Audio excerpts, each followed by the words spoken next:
হিতোপদেশ 6 অধ্যায়ৰ 6 পদ। হে এলেহুৱা, পৰুৱাৰ ওচৰলৈ যোৱা, সিহঁতৰ কাৰ্য দেখি জ্ঞানী হোৱা।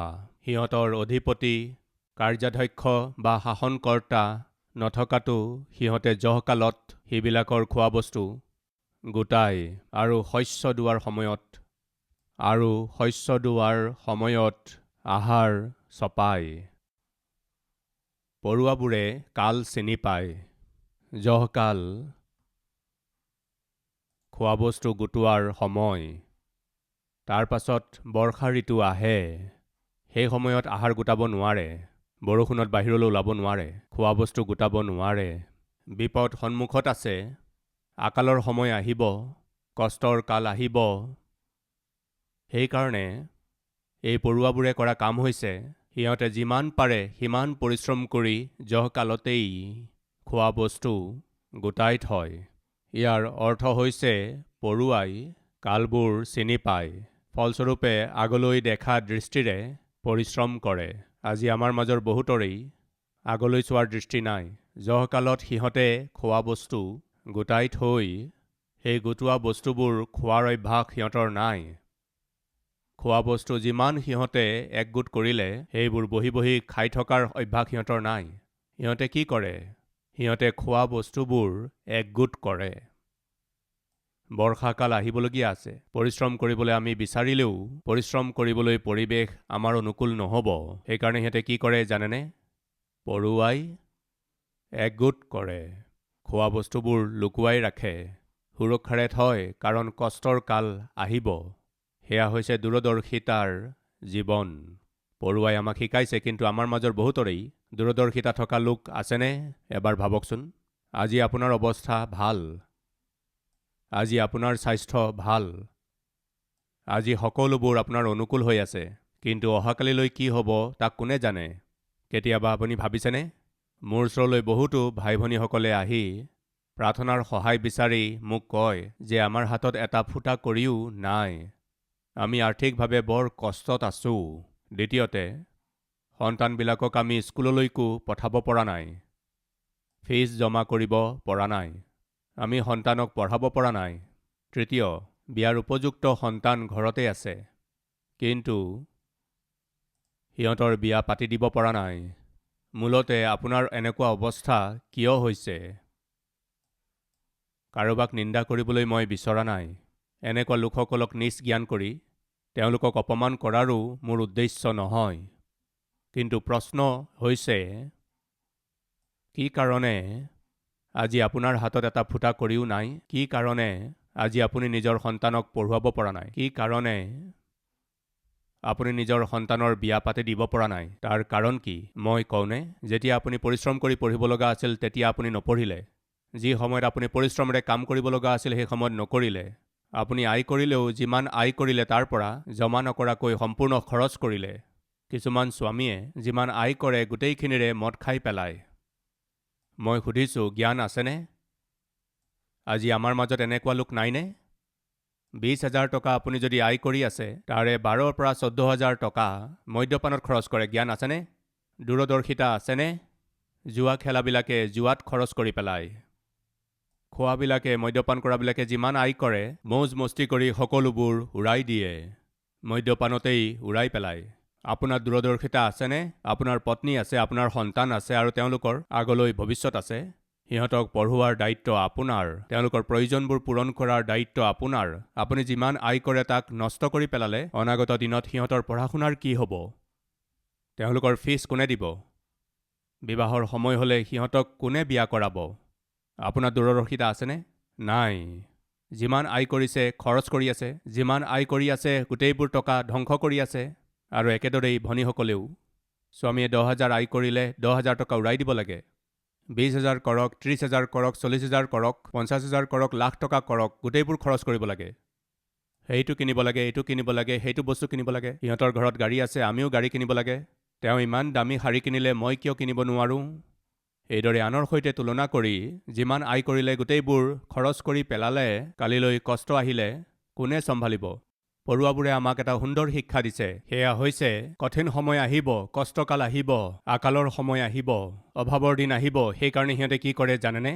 পৰিশ্ৰমেৰে গোটোৱা খাদ্য বস্তু লগে লগে শেষ কৰি নিদিয়ে, গোটেইখিনি খাই নেপেলায়। কি কৰে? লুকুৱাই থয়। স্বামী, পত্নী, মাতৃ, পিতৃ জ্ঞানেৰে যি আয় আপুনি কৰিলে তাৰে 20 বা 30% পৃথকে ৰাখিবলৈ শিকক, ৰাহি কৰিবলৈ শিকক। সৰুতে আমি এই কথা শুনিছিলোঁ। কি কথা? জমা, জমা, জমা। এতিয়া আপুনি সেই কথা শুনিবলৈ পায়নে? এই কথাটো মগজুলৈ আহেনে? এই কথা মগজুলৈ অকণো নাহে। আপুনি নিজৰ সন্তানক সোধকচোন, বোপা, জমা কৰা মানে কি? এইটো কি? আকৌ কওকচোন। সেইটোৱেই বোপা, জমা কৰা মানে কি? নাজানো, এইটো কেতিয়াও শুনা নাই। আজিকালি এইবুলি ক'ব। ইয়াৰ কাৰণ হৈছে আমি পাহৰি গৈছোঁ। জমা কৰা শব্দটোকে আমি পাহৰি গৈছোঁ। জমা কৰিবলৈ আমি এৰি দিলোঁ। মূৰ্খৰ দৰে আচৰণ কৰি আছোঁ।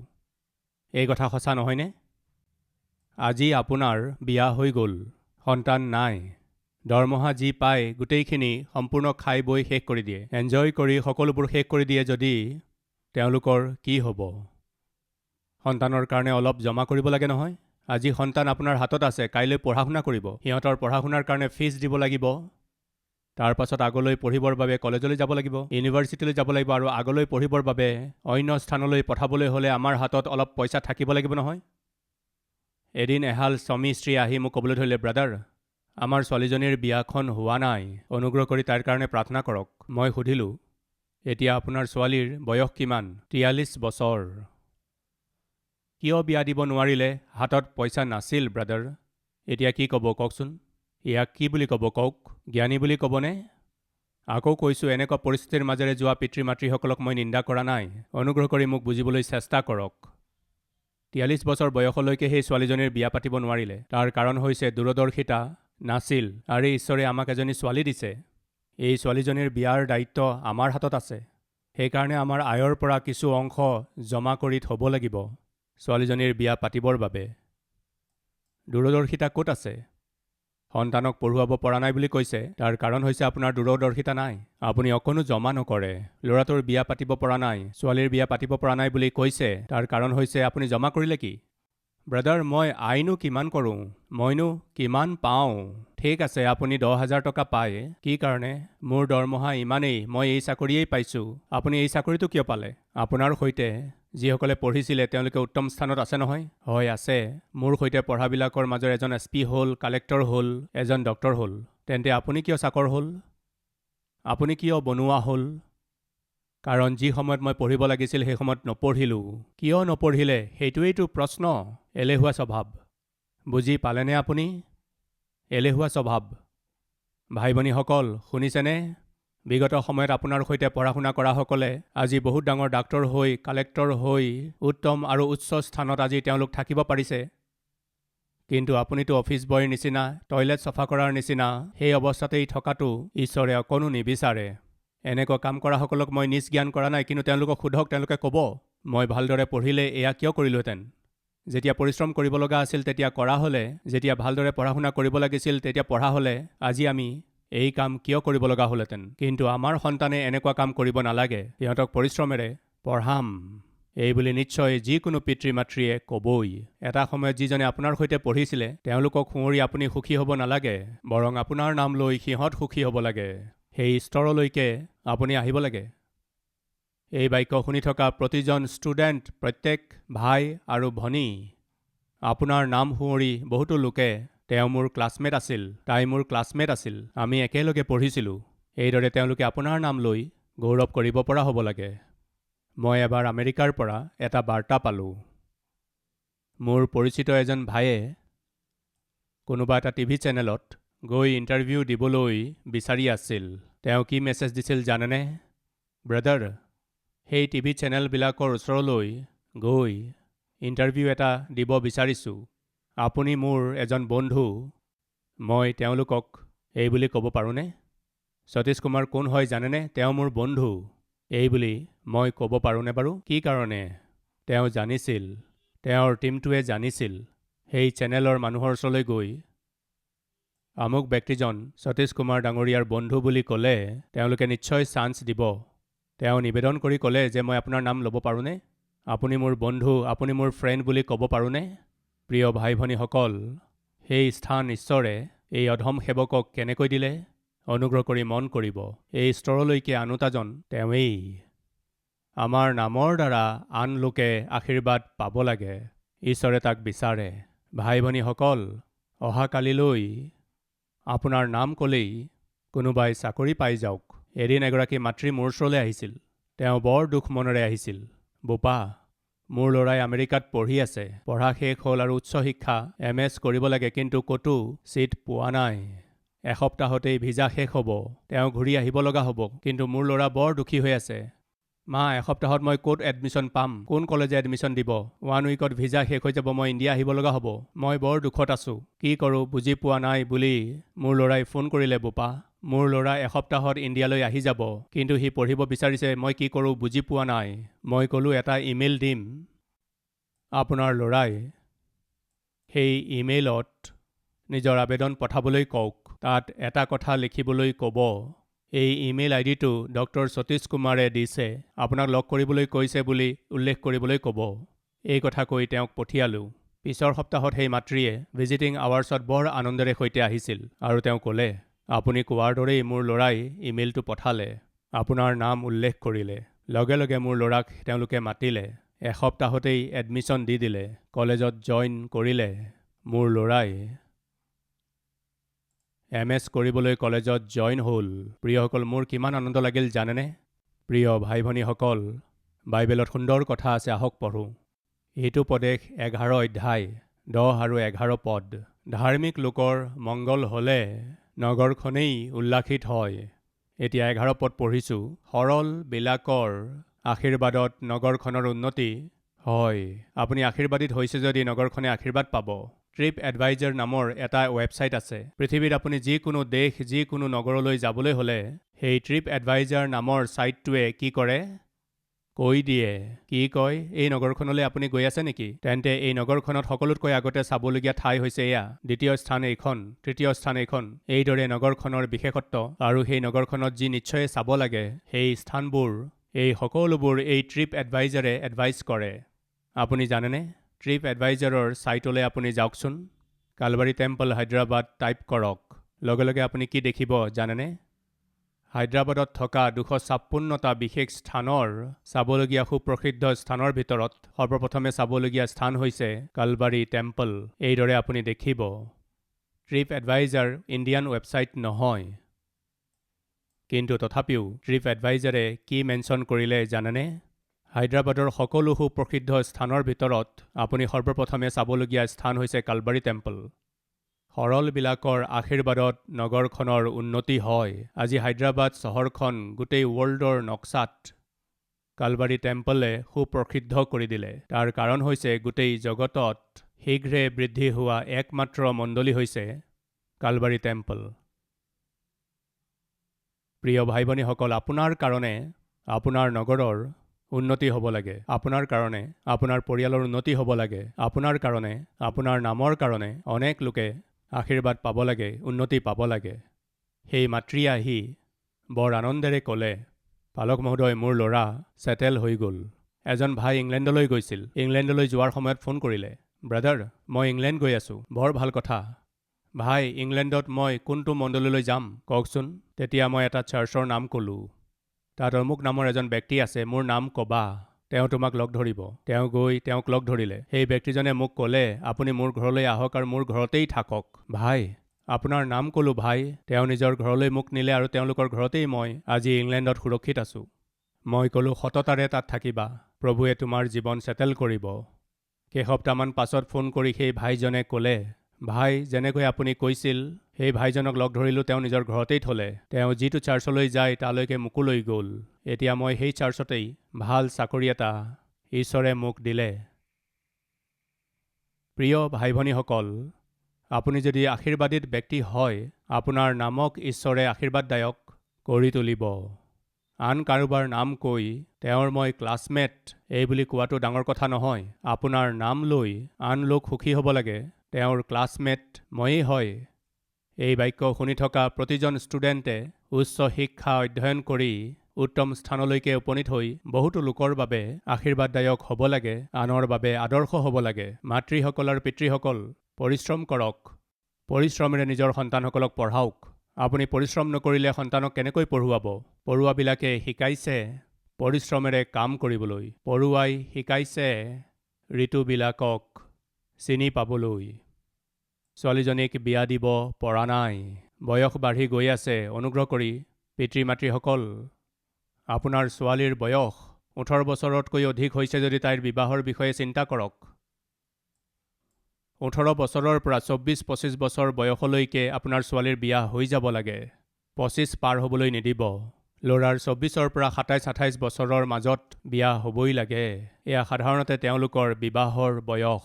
কি হ'বনো পলমকৈ বিয়া হ'লে? সেই কথাও মই ক'ম। আমাৰ পৰিচৰ্যাত এজন ভাই আছিল বহু বছৰ আগতে। তেওঁৰ বয়স 27 বছৰ হৈ গ'ল। মই সুধিলোঁ, 27 বছৰ হৈ গ'ল, বিয়াৰ বিষয়ে কি ভাবিছে? মই বিয়া পাতিম ভাই, কিন্তু চৰকাৰী চাকৰি থকা ছোৱালী পালেহে মই বিয়া পাতিম। কণ্ডিশ্যন: কিয় চৰকাৰী চাকৰি নহ'লে বিয়া নাপাতে? চান্সেই নাই ব্ৰাদাৰ। গভৰ্ণমেণ্ট এমপ্লয়ীহে মোক লাগে। তাৰ বয়স 29 বছৰ হৈ গ'ল। তাৰ পাছত সুধিলোঁ, তোমাৰ 29 বছৰ হৈ গ'ল, তোমাৰ বিয়াৰ বিষয়ে কি হ'ল? চৰকাৰী চাকৰি নহ'লেও ব্ৰাদাৰ, প্ৰাইভেট জব হ'লেও হ'ব। ঠিক আছে। তাৰ বয়স 31 বছৰ হৈ গ'ল, বিয়া হোৱা নাই। কি হ'ল তোমাৰ বিয়াৰ কথা? চাকৰি নহ'লেও ব্ৰাদাৰ, অলপ যৌতুক পাই গ'লেও যথেষ্ট। কিছু বছৰ পাছত 33 বছৰ বয়স হৈ গ'ল। তেওঁক মই সুধিলোঁ, এতিয়ালৈকে আপোনাৰ বিয়া হোৱা নাই, এতিয়া আপোনাৰ নতুন কণ্ডিশ্যন কি সুধিলোঁ। সেই সময়তো গভৰ্ণমেণ্ট জবৰ কথা কৈছিলে। তাৰ পাছত ক'লে প্ৰাইভেট জব হ'লেও চলিব। তাৰ পাছত ক'লে জব নহ'লেও চলিব, অলপ যৌতুক পালেও হ'ব। এতিয়া আপোনাৰ 33 বছৰ বয়স হ'ল, এতিয়া আপোনাৰ কণ্ডিশ্যন কি? ব্ৰাদাৰ, কেৱল ছোৱালী পালেই হ'ব। কি কৈ আছে? কি কৈ আছে? ছোৱালী পালেই হৈ যাব। কিয়? তেওঁ বুজি পাই গ'ল। কি বুজি পালে? যে মই বুঢ়া হৈ গৈ আছোঁ। তেওঁক কোনে দিব ছোৱালী কওক? এই কথাকেই ছোৱালীৰ ক্ষেত্ৰতো হ'ব পাৰে নহয়। ছোৱালীৰ বয়স বাঢ়ি গৈ থাকিলে বিয়াৰ সুযোগ কমি কমি গৈ থাকে। প্ৰিয় পিতৃ মাতৃসকল, আগলৈ চাওক। বহুতো পিতৃ মাতৃসকলক মই দেখিলোঁ, কিয় ইমান পলম কৰিলে ভনী? তেওঁ কয়, কি কৰিব, মোৰ স্বামী মদপী। স্বামীক কয়, বিবাহৰ উপযুক্ত ছোৱালী ঘৰত আছে আৰু তুমি এইদৰে মদ্যপান কৰি আছা, হৈ যাব নহয়। কৰিব। মূৰ্খ, এনেকুৱা ব্যক্তি আমাৰ মাজত আছে নেকি? ল'ৰাক ছোৱালীক জন্ম দিছে, কিন্তু সিহঁতৰ বিবাহৰ কথা চিন্তা কৰা নাই, সিহঁতৰ আনন্দৰ কথা চিন্তা কৰা নাই। আপোনাৰ দূৰদৰ্শিতা নাই। পঢ়ুৱাই শিকাইছে কঠিন সময় আহিবলগীয়া আছে, আকালৰ সময় আহিবলগীয়া আছে। সেইকাৰণে এতিয়াৰ পৰাই আমি সাৱধান হৈ চলিব লাগিব। প্ৰিয় ভাই ভনীসকল, আজি আপোনাৰ সন্তান সৰু হৈ আছে, কালিলৈ সিহঁত ডাঙৰ হ'ব। সেইকাৰণে আগলৈ চিন্তা কৰি পৰিশ্ৰম কৰি অলপ জমা কৰক। কালিলৈ সিহঁতে কলেজত এডমিশ্যন ল'ব লাগিব। পৰিশ্ৰম কৰি কলেজৰ কাৰণে আগৰ পৰাই টকাৰ ব্যৱস্থা কৰক। অপব্যয় নকৰিব। প্ৰয়োজন নহ'লে গাড়ী নিকিনিব। অনাৱশ্যক বস্তু বা গাড়ীৰ বাবে টকা খৰচ নকৰিব। সন্তানৰ ভৱিষ্যতৰ কথা চিন্তা কৰক। গাভৰু ছোৱালী ঘৰত আছে, তাৰ বিবাহৰ দায়িত্ব আপোনাৰ আছে। পৰিশ্ৰম কৰি উপাৰ্জনৰ কিছু অংশ জমা কৰি থওক। প্ৰায়েই আমাৰ স্বাস্থ্য হঠাতে বেয়া হৈ যাব পাৰে। তেতিয়া আমি কলৈ গৈ পইচা বিচাৰিম? স্বাস্থ্য নষ্ট হ'ল, হস্পিটেল গৈ পালে, ইফালে সিফালে গৈ খুজি অনাৰ আগতেই প্ৰাণ গুচি যায় যদি কি লাভ হ'ব? সেইকাৰণে জমা কৰক, দূৰদৰ্শিতা ৰাখক। আজি আমাৰ মাজৰ বহুতৰে এটা অভ্যাস কি আছে জানেনে? খোজা। তাক বেলেগ বেলেগ টাইটেলো দিয়া হৈছে। এদিন এজন ভাইয়ে আহি, হে সতীশ কুমাৰ ডাঙৰীয়া, হেণ্ড লোন দিব নেকি? এই বুলি ক'লে। মই একো বুজি নাপালোঁ। আপুনি বুজি পালেনে? কি কৈছে? Hand loan. গোল্ড লোন মই জানো, বেংক লোন মই জানো, এই হেণ্ড লোন মই বুজি নাপালোঁ। ছাৰ, আপুনি কি কৈছে মই বুজি পোৱা নাই, আকৌ ক'বনে অলপ? সেয়াই হেণ্ড লোন। অলপ হেণ্ড লোন পাম নেকি বাৰু? মই একো বুজি নাপালোঁ। অলপ তেলেগুত ক'ব নেকি বাৰু?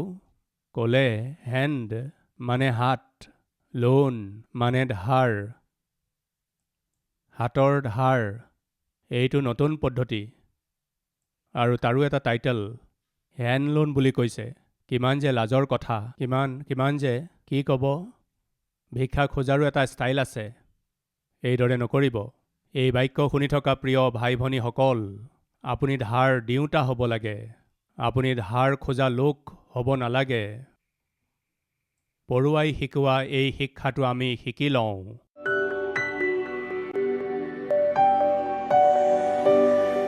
পবিত্ৰ পিতৃ ঈশ্বৰ অতি বিশেষ বাক্যৰ দ্বাৰা আমাক পোনপটীয়াকৈ স্পষ্টকৈ কথা কোৱাৰ বাবে ধন্যবাদ। আমাত এলেহুৱা স্বভাৱ আছে, এয়া 100% সঁচা। সেই এলেহুৱা স্বভাৱক জয় কৰি পিতৃ পৰিশ্ৰম কৰিবলৈ মন আমাক দিয়ক, দূৰদৰ্শিতা আমাক দিয়ক, সময়ক চিনি পোৱাৰ অনুগ্ৰহ আমাক দিয়ক, আৰু একে সময়তে আপুনি আমাৰ বাবে প্ৰাণ দিলে, নিজ প্ৰাণতকৈও আমাক অধিক প্ৰেম কৰিলে। সেইকাৰণে আমি আপোনাক আনন্দিত কৰিব পৰা জীৱন আমাক দিয়ক। আপুনি চাই আছে, এই কথালৈ মন কৰি পৰিশ্ৰম কৰি অনুশাসনেৰে সৈতে পিতৃ কাললৈ মন কৰি একেলগে পৰিয়াল হিচাপে আত্মিক যাত্ৰাত আগবাঢ়িব পৰা অনুগ্ৰহ দিয়ক। যীশুৰ নামত মাগিছোঁ পিতৃ, আমেন। हमारा address Calvary, post box number 30, Kukatpally, Hyderabad 72।